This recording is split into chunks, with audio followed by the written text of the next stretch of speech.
우리 하나님 말씀 구약성경 사사기 19장 1절 말씀입니다. 이스라엘의 왕이 없을 그때 에브라임 산지 구석에 거류하는 어떤 레위 사람이 유다 베들레헴에서 첩을 맞이하였더니 그 첩이 행음하고 남편을 떠나 유다 베들레헴 그의 아버지의 집에 돌아가서 거기서 넉 달 동안을 지내며 그의 남편이 그 여자에게 다정하게 말하고 그를 데려오고자 하여 하인 한 사람과 나귀 2마리를 데리고 그에게로 가매 여자가 그를 인도하여 아버지의 집에 들어가니 그 여자의 아버지가 그를 보고 기뻐하니라. 3절까지 봉독드렸습니다. 우리는 지난 2주간 세상 정치의 허망함, 세상 정치에 믿을 수 없는 현실을 목도하고 하나님이 정치하시는, 하나님이 통치하시는 하나님의 나라의 소중함을 반면교사로 우리가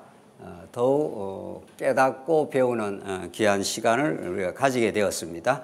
오늘 사사기에 개진되는 우리 지지난 시간부터 확인하는 17장부터 21장에 전개되는 이 하나님 나라 통치의 측면을 사사기에 드러나는 내용을 우리가 확인하면서 17장부터 21장까지가 언약 자손의 그 밑바닥을 치는 그 범죄의 모습을 우리가 확인하면서 오히려 하나님이 보내주실 왕을 간절하게 소망하게 되는 이 복음 진리를 지금 확인하고 있습니다. 우리 지난 시간 이제 17장 내용이 미가 집의 우상 숭배, 말할 수 없는 죄악의 모습이 나왔고, 우리 지난 시간 18장 내용은 이제 단지파, 이제 한 가정에서 한 지파로 이제 더 확대 재생산이 됩니다. 그 죄악의 모습이 그렇게 이제 드러나는 건데, 단지파의 죄악의 모습을 이제 확인하고, 오늘 19장부터 21장까지 내용은 그 단지파의 죄악을 넘어서 온 이스라엘의 비참한 죄악의 모습을 하나님께서 노출을 시키면서 왕이 오셔야 되겠구나. 하나님이 약속하신 왕이 와야 진정한 하나님 나라의 정치, 하나님 나라의 통치 모습을 하나님께서 이루어내시겠구나 하는 것을 우리는 기대할 수가 있습니다. 오늘 19장 전체 내용은 레위인, 이제 제사를 집행하기로 되어 있는 레위인이 얼마나 하나님을 떠나서 부패하고 타락한 모습, 레위인이 이제 첩을 두게 되는데, 이때 첩이라는 건 인간의 욕정을 채우기 위한 이제 여인이죠. 레위인의 첩을 두게 되고 첩으로 말미암아 일어나는 이제 극한적인 그 죄악의 모습이 드러나는데, 이제 레위인의 첩이 결국은 죽게 되고 능욕을 당해서 죽게 되고 결국은 12토막으로 갈갈이 찢겨서 각 지파에게 이제 전달됨으로 말미암아 12지파가 그 갈갈이 찢겨진 그 시체 토막을 보고 경악하는 사건입니다. 그게 이제 19장 내용이고, 오늘 이제 19장이 상당히 내용이 길기 때문에 19장 정도까지 오늘 말씀을 하고, 다음 시간에 이어지는 20장 내용은 극한적인 그 죄악의 모습을 11지파가 보고 그것을 응징하겠다고 등장하는 정의의 사도의 모습으로 등장합니다. 그것도 얼마나 정말 빗나간 모습인지 모릅니다. 그러니까 한 지파, 베냐민 지파의 죄악과는 우리는 다르다, 이런 뜻인 거죠. 이게 이제 인간이 자기의인데, 인간이 자기의에 사로잡히면 자기가 정의의 칼을 빼들고 다른 이제 지파, 이제 단지파를 베냐민 지파를 응징하겠다, 이런 뜻입니다. 그렇게 됨으로 12지파가 온전히 이제 아수라장이 되어가는 그런 모습이 20장, 21장으로 끝나면서 이제 사사기가 종결을 짓는데, 왕이 없으므로 백성들이 자기 속인에 옳은 대로 행했다더라 하면서 사사기 자체는 굉장히 우울하고 어두운 정서로 마치게 됩니다. 그러나 이 어둠이 짙을수록 어둠이 점점 짙을수록 여명의 빛이 찾아오고야 말고 예수 그리스도 안에서 이루어지는 세상 정치, 서로 물고 뜯는 세상 정치와는 전적으로 다른 하나님 나라의 정치, 하나님 나라의 통치를 이루어내실 예수 그리스도의 왕적 통치를 간절하게 바라보고 언약하고 소망하는 말씀으로 오늘 이 사사기가 읽히게 되어 있습니다. 그래서 오늘 19장 내용의 레위인의 첩의 죽음에 담긴 복음이라고 우리가 주제를 그렇게 제목을 달았는데, 그 현상 자체는 레위인이 범죄하고 또 첩도 범죄하고 그로 말미암아 능욕을 당합니다. 그 베냐민 지파에 속한 자들의 그 불량배들에 의해서 능욕을 당하고 마침내 죽습니다. 그걸 레위인이 그 시체를 걷어다가 12초막으로 내는 사건입니다. 그러니까 얼마나 비참하고 인간의 죄악의 극단적인 모습이 드러나는데, 여기에서 무엇을 읽어낼 것인가? 이 모습을 통해서 어떤 복음, 어떤 예수 그리스도 사건, 어떤 언약에 신실하신 하나님 살아계심과 그 은혜를 읽어낼 것인가? 이것이야말로 우리가 성경 해석의 중요성을 우리가 확인할 수가 있을 겁니다. 우선 1절, 19장 1절에 이스라엘에 뭐라고 되어 있습니까? 왕이 없으므로, 왕이 없을 때에, 여기 이제 키워드입니다. 하나님께서 자손도 번창하게 하고 땅을 정복했는데 이제 왕을 아직 안 보내줬습니다. 350년 동안. 이제 하나님의 이게 깊으신 뜻이 있는 거죠. 왕을 빨리 보내주면 이런 죄악이 중지가 되겠죠. 왕이 통치하면은. 인간 왕이 아무리 통치한다고 발부둥을 쳐도 어떤 대통령도 어떤 왕도 이 나라를 온전한 하나님의 샬롬을 만들어낼 수는 없는 거죠. 그래서 이스라엘에 왕이 없을 그때에 하나님께 왕을 안 보내주기 때문에 나타나는 미가집, 단지파, 오늘은 레위인의 레위인이 첩을 두고 첩의 범죄로 등등등등 이어지는 이 말할 수 없는 범죄의 모습인데, 그래서 여기에 19장 1절에 이스라엘에 왕이 없을 그때, 이게 이제 포인트입니다. 이걸 우리가 잘 읽어내야. 그러니까 여러분, 하나님 나라의 왕이 우리에게 찾아오지 않으면 우리는 어떤 시도도 어떤 노력도 우리가 참된 샬롬을, 참된 평강을 만들어낼 수 없다는 것을 보여줌으로 왕을 소망하게 한다는 거죠. 오늘 이 본문이. 그런데 우리 지난 시간 19장 조금만 읽고요. 왕이 없을 그때에 이스라엘 산지 구석에 거류하는 어떤 레위 사람이 유다 베들레헴에서 첩을 맞이하였더니, 이게 다 이제 빗나간 범죄인 거죠. 범죄인데, 요 19장을 우리가 읽기 전에 우리 지난 시간이 부족해서 조금 남겨둔 부분, 18장 남겨둔 부분을 읽으면 이 19장을 해석할 수 있는 단서가 생깁니다. 18장 30절 한번 보십시오. 바로 앞에 18장 30절. 이제 단 지파가 그 뒤따라오는 미가를 갖다가 힘으로 압박을 하고 살해 위협을 한 거죠. 너 말 안 들으면 죽어. 이렇게 단지파가 이제 미가를 쫓아내고 미가 집에 있던 신상을 빼앗아서 갑니다. 그러니까 이건 완전히 뭐 물고 뜯는 이 장면인 거죠. 그렇게 해서 이제 단지파가 어떻게 이제 그 신상을 처리를 하는가 한번 보십시오. 그게 이제 우리 지난 시간 못 읽었는데 30절 한번 보십시오. 단 자손이 뭐라고 되어 있습니까? 자기들을 위하여 그 세운 신상을 세웠고, 이렇게 되어 있습니다. 그 신상, 우상을 세우는 건데, 여호와 하나님의 이름을 둔 성막이 실로에 엄연히 있는데도 성막으로 안 갑니다. 성막으로 가지 않습니다. 성막으로 가는 자는 자신이 죄악된 존재임을 인정하는 자리에 성막으로 가지 않습니까? 그런데 이제 이 시대는 이미 하나님의 율법이 점점 다 희미해져 버렸고, 율법 앞에서 자기가 죄인임을 인정하지 않습니다. 그렇기 때문에 자기가 죄인임을 인정하지 않는 인생은 자기를 위해 사는 겁니다. 하나님의 영광이라든가 하나님의 은혜의 깨달음이라든가 이런 거하고는 아무 상관없습니다. 그러니까 오늘 30절, 단자손이 자기들을 위하여 그 새긴 신상을 세웠고, 이렇게 되어 있습니다. 그러니까 왕의 통치가 없으면 인간은 누구나 자기를 위해 삽니다. 왕의 영광을 위하여, 하나님의 영광을 위해 살지 않습니다. 네. 이것이 이제 아담 타락한 이후 모든 인간이 보편적 현실입니다. 이건 아무도 부정 못합니다. 이걸 만약에 부정한다면은 이제 아직도 성령이 역사한 하나님의 사람이 아닌 거죠. 그러니까 세상 사람들은 다 민족을 위하여, 국가를 위하여 뭐 이렇게 한다고 합니다. 어느 정치인들이 나와서 발언하는 걸 들어보면 다 민족을 위하여 한다고 그러고 국가를 위해 한다고 그러지 자기를 위해 한다고 안 그럽니다. 그러나 우리는 신앙적으로 보면은 그 국회의원들, 그 대통령만 그런 게 아니고 우리 모든 인생이 진리의 깨달음 속에 우리가 들어가 있지 않으면 다 자기를 위해 하는 겁니다. 말만 뭐 교회를 위해 한다, 뭐를 위해 한다 하지 따지고 들어가 보면은 다 성령이 역사하지 않으면, 물론 이제 성령이 역사하면은 진짜 하나님의 영광을 위해서 하는 삶이 있습니다. 그러나 성령이 역사하지 않고 진리의 깨달음이 없으면 단자손이 자기들을 위하여, 이게 핵심 문제입니다. 이게 타락한 인간의, 이건 어디까지 여러분들 이게 전개가 되는가 하면은 가장 사랑하는 사람과의 관계에서도 그렇습니다. 가장 사랑하는 사람과의 관계가 남편이고 아내고 자식이고 부모고 그렇지 않습니까?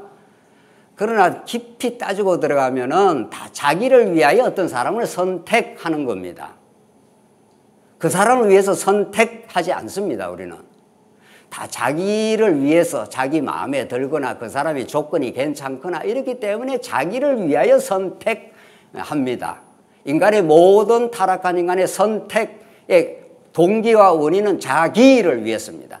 그러니까 사랑이라는 명분을 갖다 댈 뿐이지 사실은 자기를 위하여 남자를 선택하고 여자를 선택하고 하는 겁니다. 심지어 자식까지도.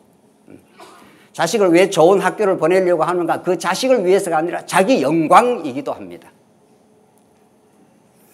인간의 이 뿌리 깊은 죄악의 모습, 이걸 우리가 사사기를 통해서 확인시켜주고 이 모두를 극복하게 하는, 이 모든 죄악을 정죄하고 심판받아야 마땅한 우리 인생들을 하나님께서 은혜로 덮어주시는 이 그리스도 사건이 이제 드러나는 거죠. 그러니까 단자손이 자기를 위하여 그 새긴 신상을 세웠다고, 우상이라는 거 우상을 위하지 않습니다. 자기 욕심의 표현이 우상인 거죠. 그래서 이제 에베소서의 사도 바울이 탐심이 뭐라고 그랬습니까? 예, 우상 숭배는 곧 뭐라고 그러죠? 탐심이라. 그러니까 우리 신약 시대 때는 이렇게 바알신, 아세라신을 밖으로 만들지 않지 않습니까? 그러나 우리 인간 존재 자체가 탐심입니다. 그때 탐심이라는 건 남의 물건을 탐한다 이런 정도의 도덕적 수준이 아닙니다. 성경의 탐심이라는 건 하나님과 같이 됨입니다. 하나님과 같이 되고자 하는 마음이 그 탐심의 근본 내용입니다. 모든 인간이 그렇다는 거죠. 그래서 모세의 손자요 게르솜의 아들인 요나단과 그의 자손 단지파의 세상이 되어 그 땅 백성이 사로잡히는 날까지 이르렀더라. 이렇게 해서 자기를 위해서 신상, 미가 집에서 만든 신상을 단지파가 빼앗아 가지고 자기 지파들의 안녕과 자기 지파들의 유익을 위해서 딱 신상을 섬기고 있는 모습이 31절에 나옵니다. 하나님의 집이 실로에 있는 동안에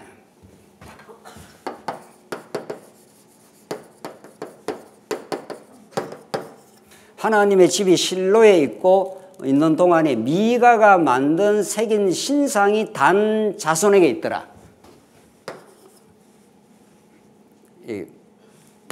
미가가 만든 신상이 단 지파에 있습니다. 요걸 이제 대비를 시키고 있지 않습니까? 19장 마지막에. 하나님의 집은 이제 성막입니다. 하나님의 집. 성막이 실로에 있는데, 실로에 있는 하나님의 집이 이스라엘 백성들의 희망입니다. 이게 소망입니다. 하나님의 집 성막은 누가 찾아가는 곳인가 하면은, 성막은 죄를 용서하시고 하나님을 만나는 장소 아닙니까? 그러니까 여기에 찾아가는 사람은, 의인은 찾아가지 않습니다. 그렇겠죠. 자기가 의롭다고 생각하는 사람은 성막으로 갈 이유가 없습니다. 그러나 자기가 말할 수 없는 죄인이라고 깨달을 때라야, 자기가 죄인이라고 깨달을 때라야 자기는 하나님의 용서와 하나님의 은혜를 사모하면서 여기 가서 하나님을 만나고 은혜를 경험하지 않습니까? 그러나 이스라엘 백성들은 이미 죄인이라고 인정하지 않습니다. 율법이 다 흐려진 세상입니다. 율법이 등장해야 죄인임이 드러나거든요. 죄인이 드러나는데 율법을 진정으로 존중하지 않습니다. 그러니까 미가집에 신상을 단지파가 모시고 있는 거죠. 여기는 하나님의 집은 여호와 이름을 모시고 있는 곳입니다. 그렇죠? 여호와의 이름을 모시고 죄인들이 찾아가서 여호와 하나님에게 용서를 받고 그 은혜의 영광을 찬미하는 곳인데, 여기 미가집의 신상을 빼앗아 가지고 단지파에 떡 세워놓고, 여기는 누구를 위해서 신상을 세운다고 그랬습니까? 누구를 위해서? 여호와의 이름을 위해서가 아니죠. 누구를 위해서입니까? 자기를 위해서입니다. 이게 이제 핵심입니다. 이게.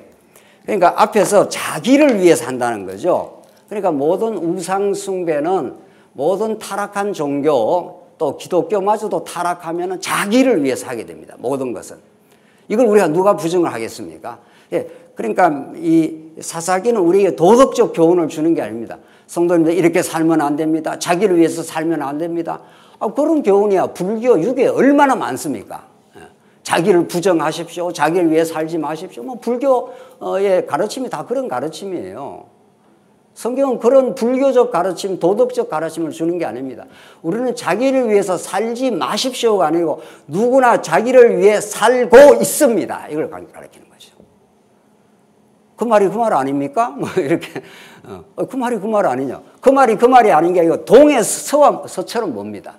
자기를 위해서 살지 말라고 이렇게 성경이 자꾸 도덕적으로 촉구하는 말씀이 아니라 하나님의 거룩한 빛 앞에서 우리 모든 인간이 자기를 위해 살고 있습니다.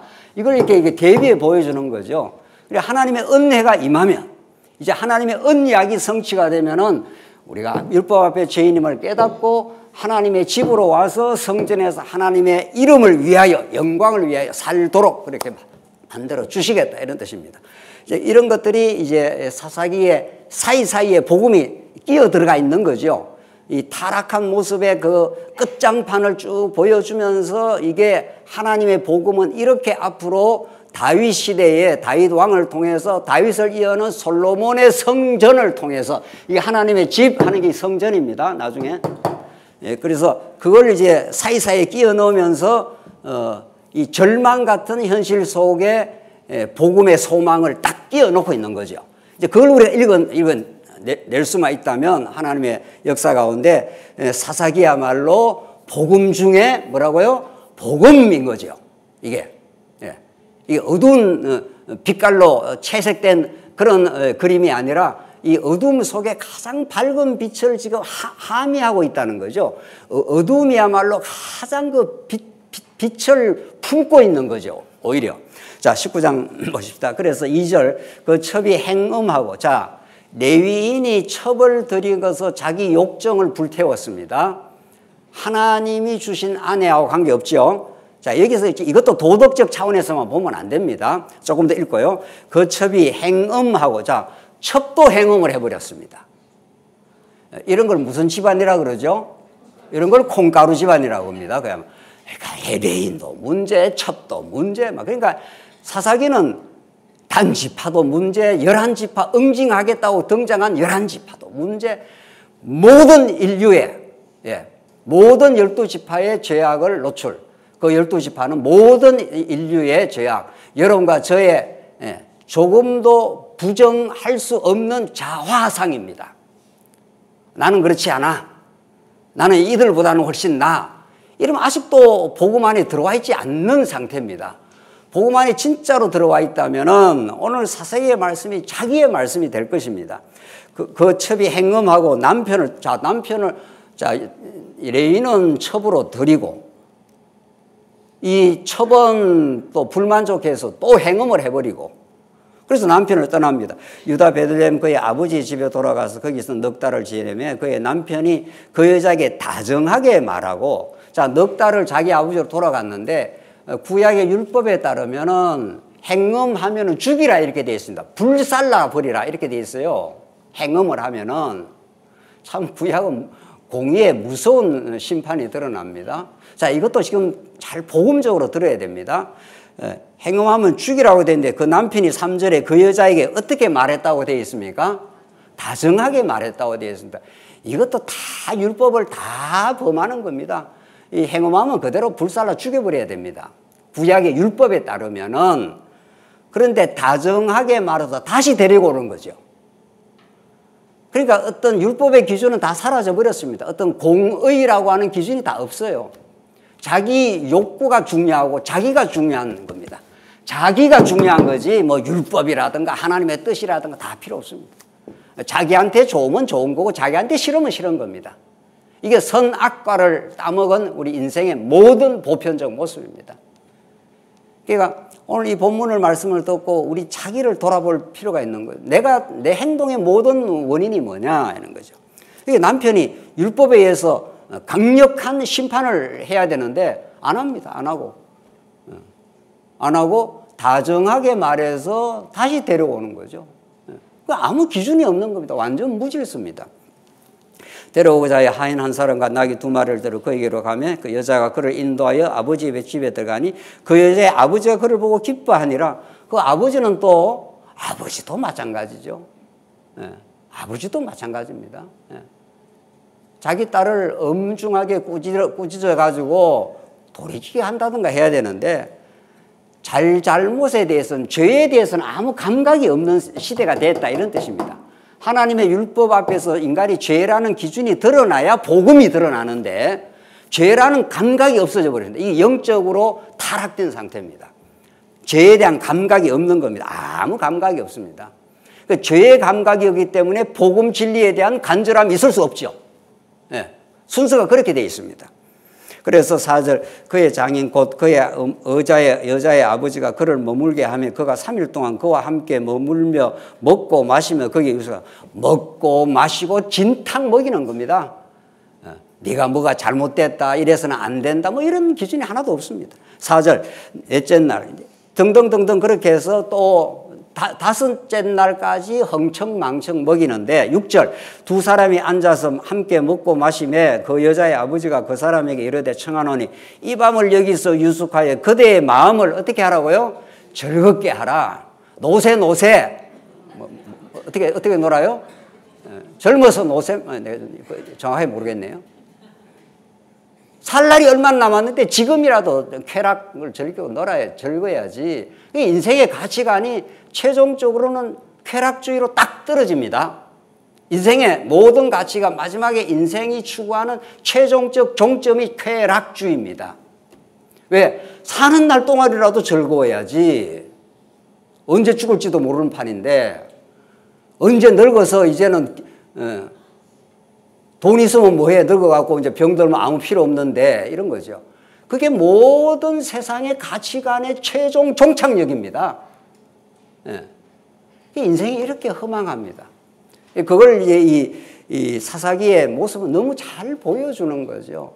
하나님으로 즐거워하고 하나님의 집에서 진정한 기쁨을 누리려면 죄인임을 알고 여기에 양을 한 마리 죽여서 하나님의 집에 와서 용서를 받고 여기서 영원히 하나님을 즐거워하는 게 하나님의 목적이죠. 예. 근데 하나님은 그렇게 이제 이루어내십니다. 예. 한번 그렇게 살아봐. 너 신상 모시고 너 자신을 위해서 한번 평생 한번 살아봐. 그래서 탕자가 나가려고 할 때 잡지를 않습니다. 하나님은. 아버지는. 나가서 한번 살아봐. 이렇게 되는 거죠. 그래서 그것이 진짜 좋은 건지 아버지를 떠난 게 진짜 좋은 건지를 경험해보라는 거죠. 그래서 줄여 죽는구나를 경험하고 돌아와서 아버지 집에 다시 돌아옵니다. 나갔다가 다시 돌아와서 아버지 집, 하나님의 집으로 우리가 여러분과 제가 지금 돌아가고 있는 중입니다. 하나님 세상 정치 어느 정파를 지지해봐도 안 되고 이걸 해도 안 되고 돈 벌여봐도 안 되고 시집가고 장가가고 여기 오늘 표현대로 잘 먹고 함께 마시고 먹고 마시고 마음을 즐겁게 해도 진짜 즐거움이 아니었습니다. 이런 거죠.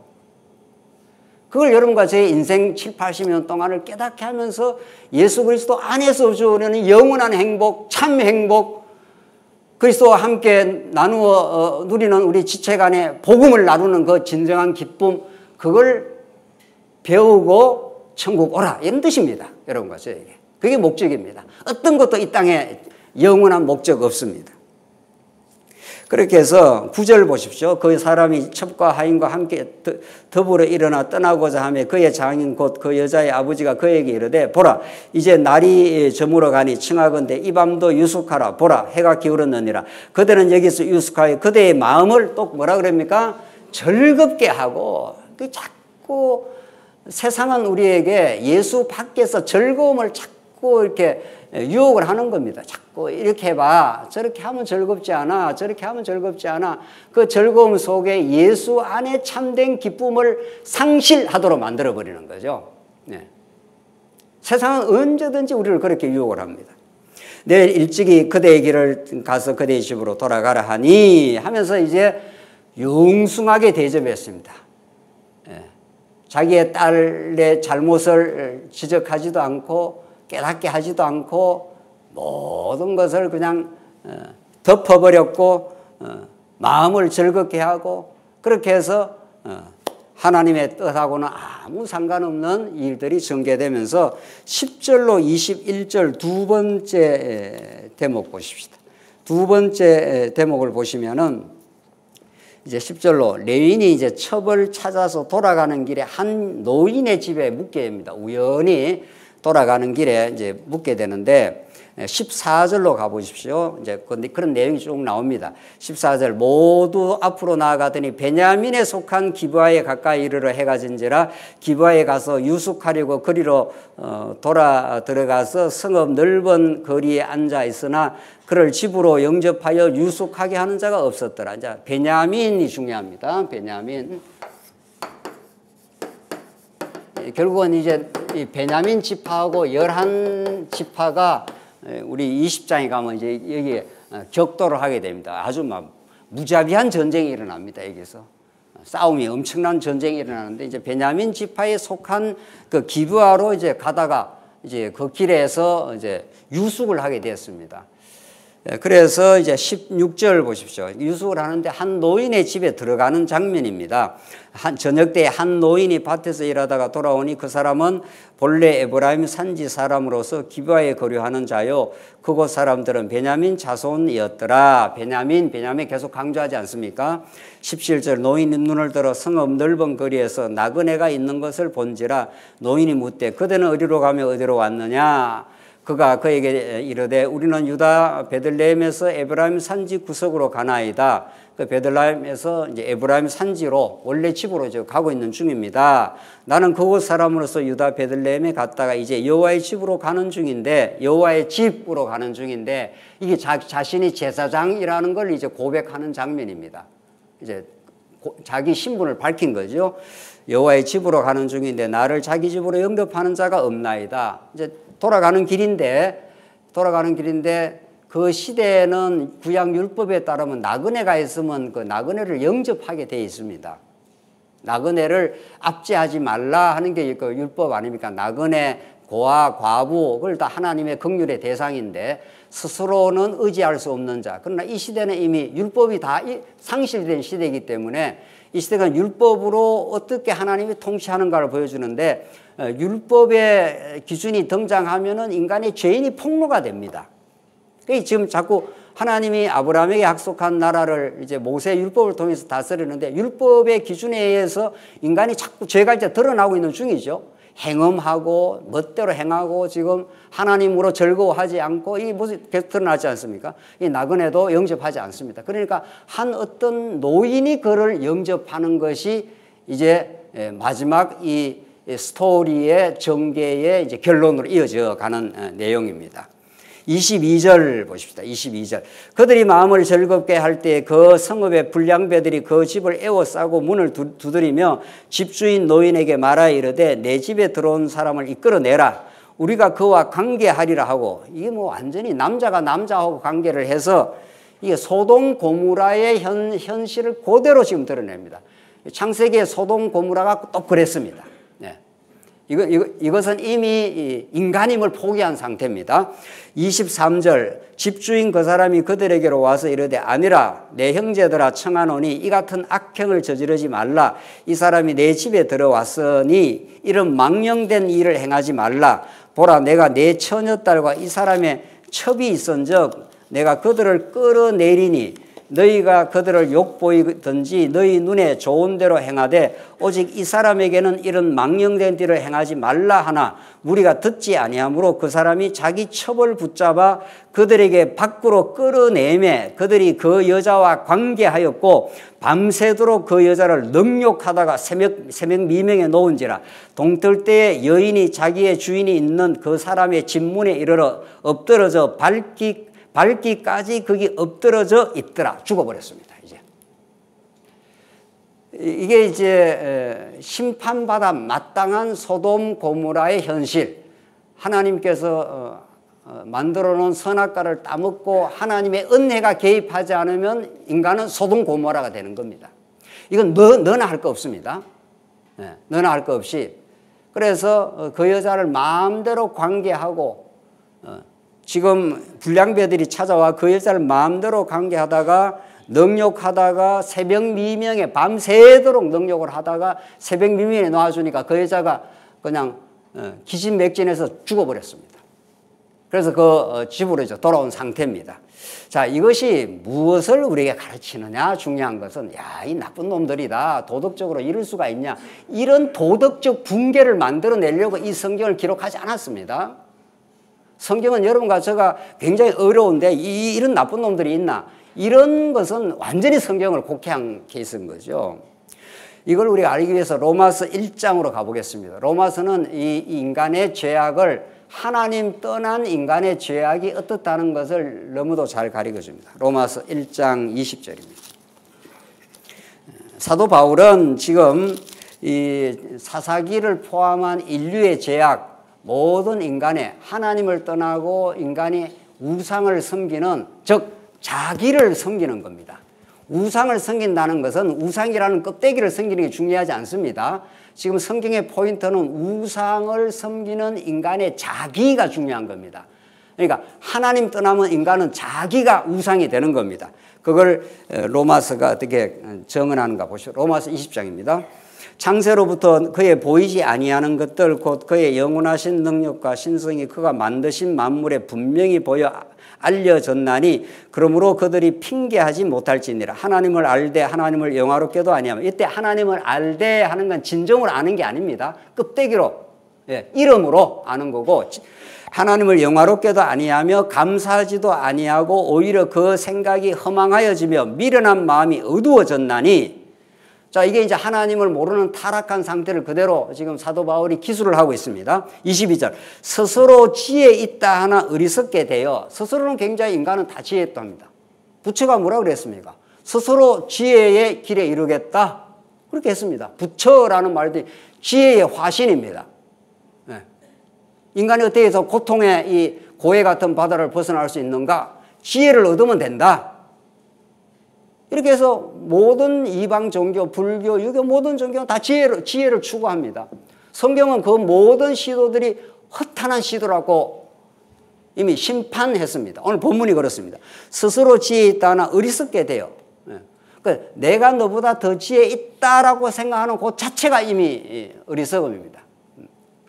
내가 너보다 더 나아라고 생각하는 그 비교 혹은 대비 현상 그 자체가 인간이 죄악이라는 걸 증명해내고 있습니다.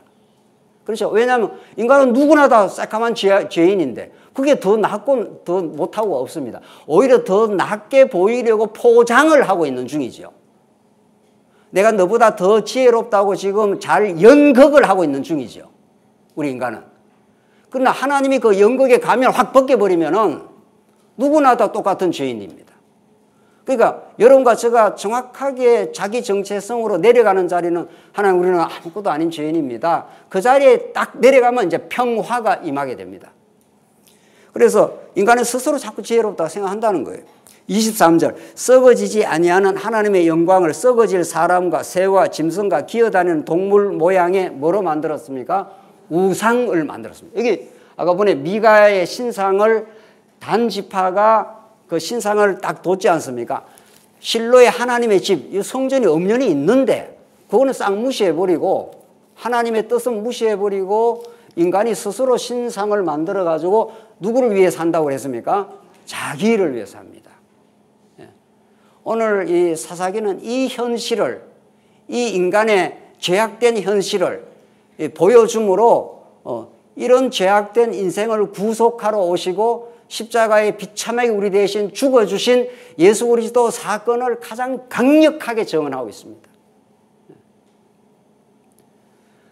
오늘 이 사사기에서 우리는 예수 그리스도를 만나지 못하면 우리는 언약에 신실하신 하나님을 알지 못합니다. 그리스도를 통과하지 않으면, 그리스도를 알지 못하면은 우리는 하나님 여호와를 알 수가 없습니다. 오늘 성경은, 로마서는 인간이 누구나도 우상을 섬기고 있다. 지금 계속해서 우리가 강조하는 대로 우상, 이게 우상 아닙니까? 신상이 우상입니다. 우상은 자기라는 겁니다. 우상이 뭐 껍데기에 있는 게 아닙니다. 껍데기가 아니라 우상을 만드는 것 자체가 내가 하나님보다도 이런 어떤 현실의 실현을 통해서 나를 더 돋보이겠다, 나를 하나님 없이 행복하게 만들겠다, 이런 시도란 말이죠. 이걸 총칭해서 신약성은 세속주의라고 합니다. 그렇죠?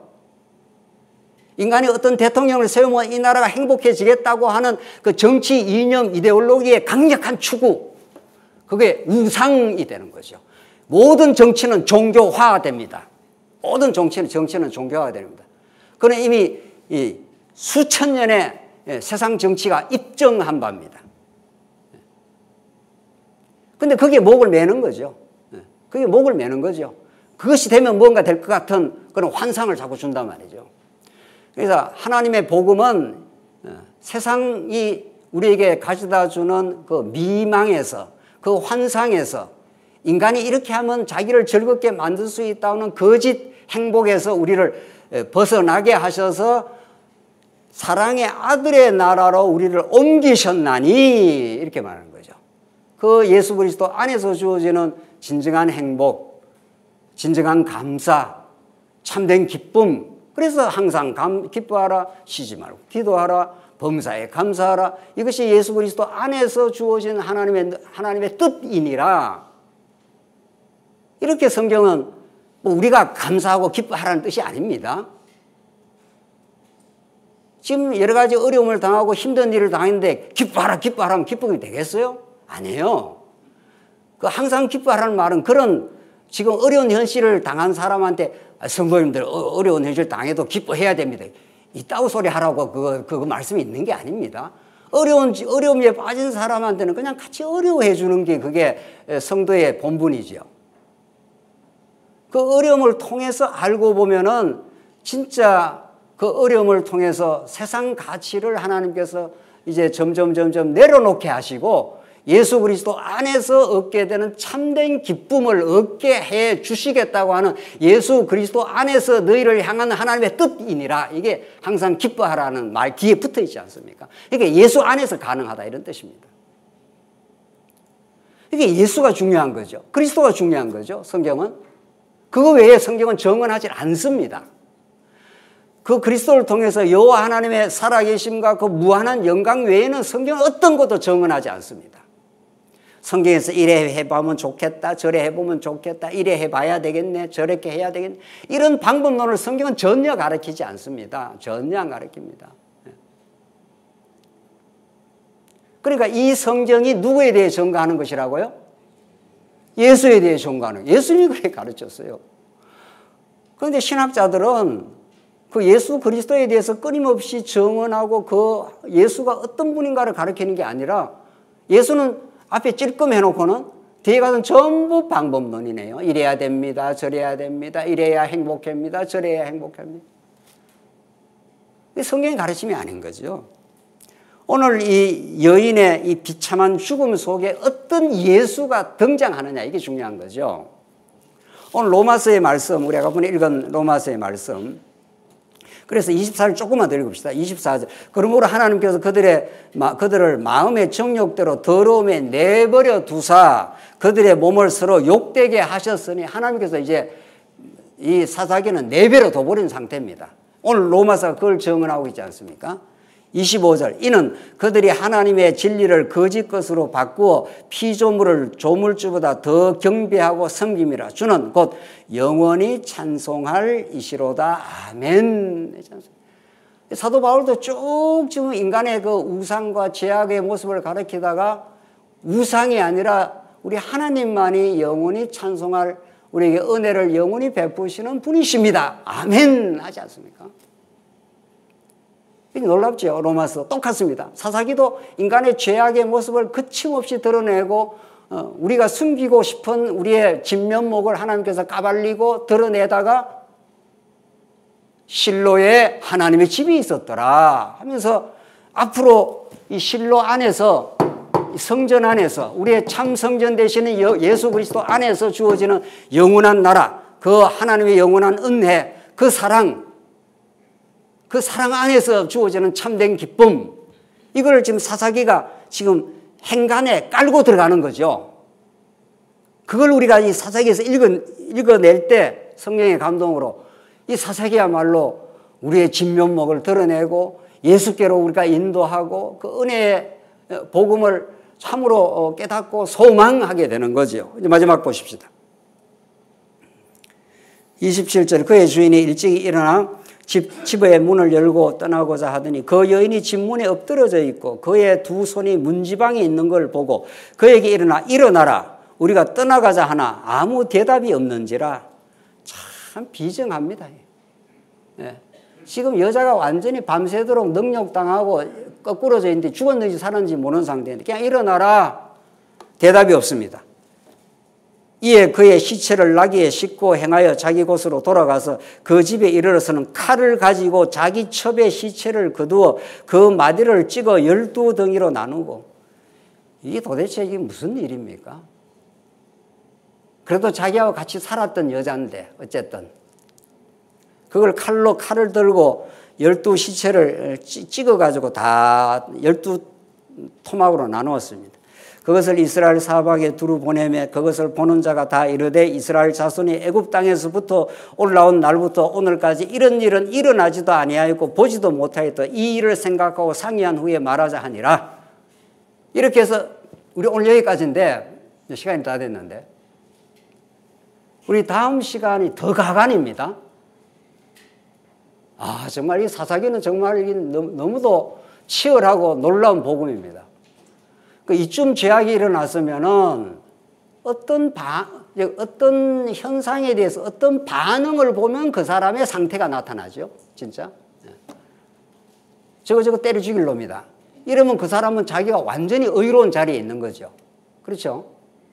20장, 21장은 19장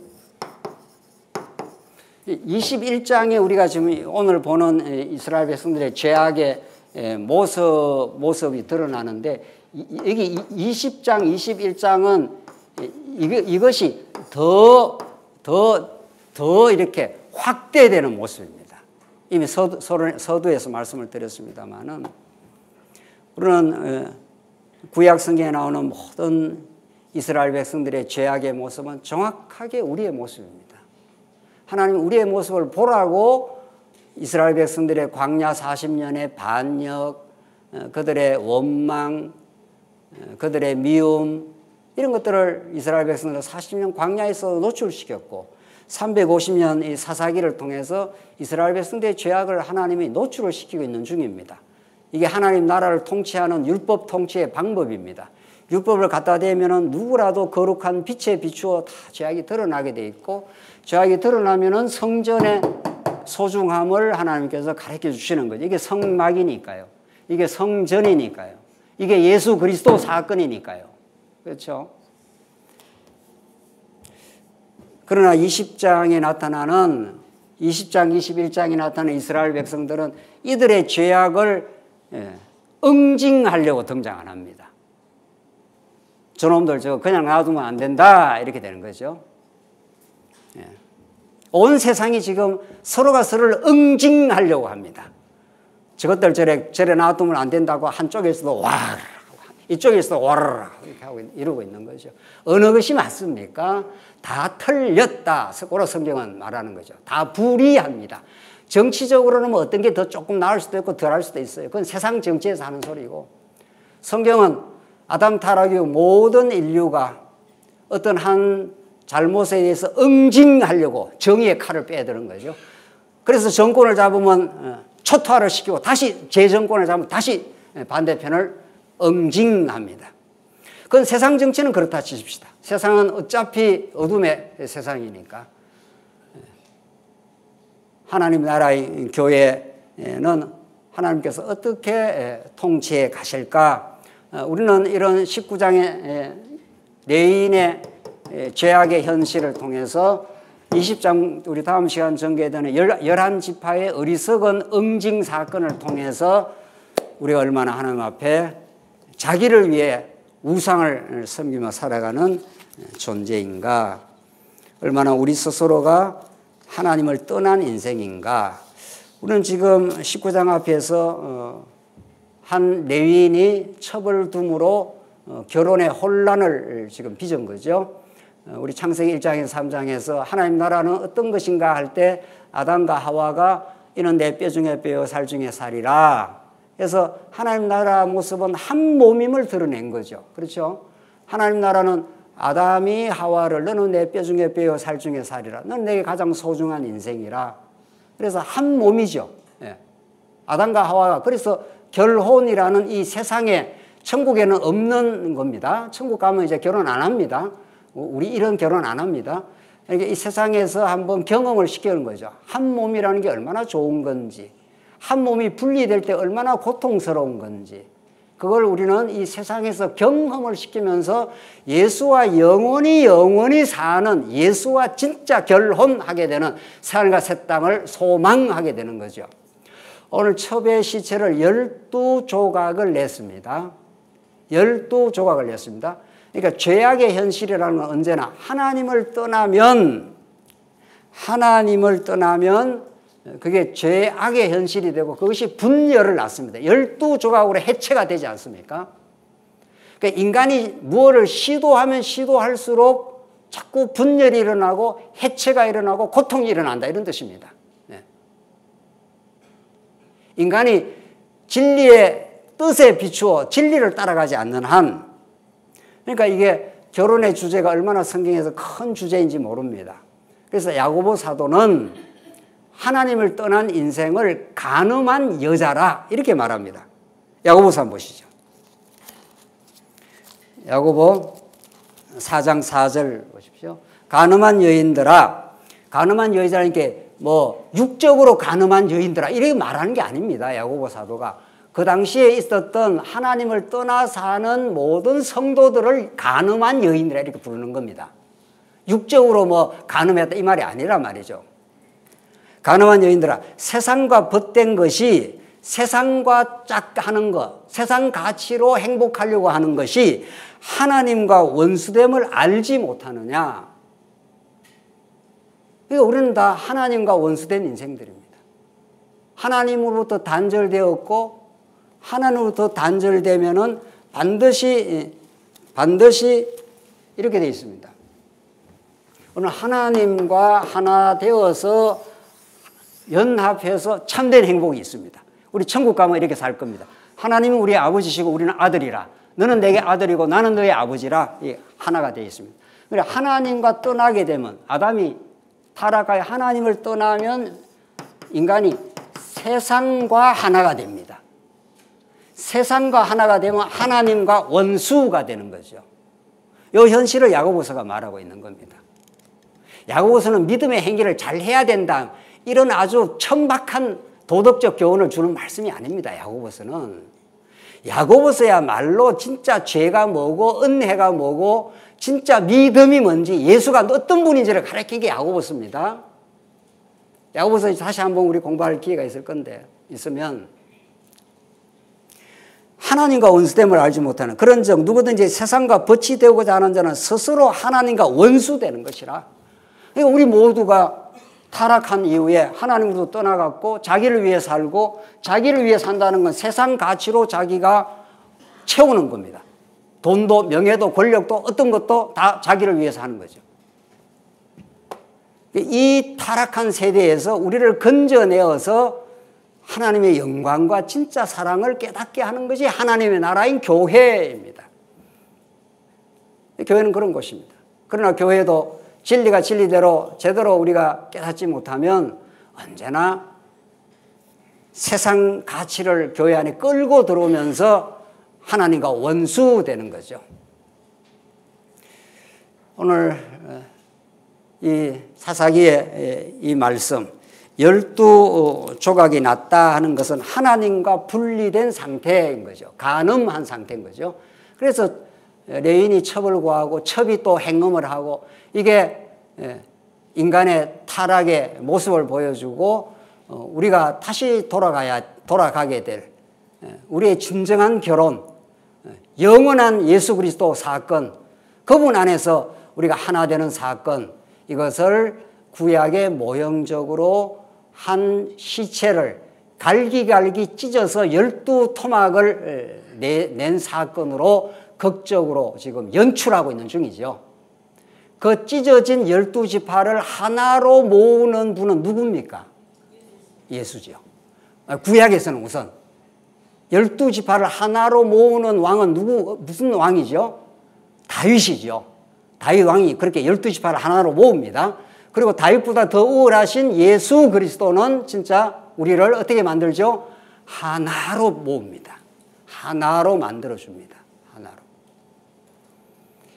이것이 오늘 이 사사기가 진짜 우리를 하나 되게 하시는, 진짜 그 율법의 성취자로 오셔서 간음하고 음부 같았던 우리 인생들, 세상과 짝하며 살아가는 우리를 예수 그리스도를 보내주셔서, 우리가 예수 그리스도를 보내주셔서 세상과 짝하던 우리를 하나님과 하나 되게 만들어서 예수 안에서 12지파가 하나 되게 만들으시는 그 비참한 12조각 낸 그 현실을 극복하고 왕이신 그분만이 우리에게 등장하시면 우리 모두를 하나 되게 만들어 주실 수 있다. 그런 하나님 나라의 생생한 진리를 오늘 사사기가 우리에게 증언하고 있습니다. 이 진리 안에 참된 그리스도를 소망하는 우리 성도의 귀한 삶이 있기를 간절히 바랍니다. 기도하겠습니다. 하나님 아버지 은혜를 감사합니다. 우리가 어떤 존재이며 우리가 무엇을 소망하고 살아야 되는지를 우리 사사기 말씀을 통해서 잘 우리가 배웠습니다. 이 말씀 안에서 그리스도 안에 주어지는 참 기쁨, 참 행복을 누리며 사는 우리 모두가 되게 하시옵소서. 예수님 이름으로 기도하옵나이다. 아멘.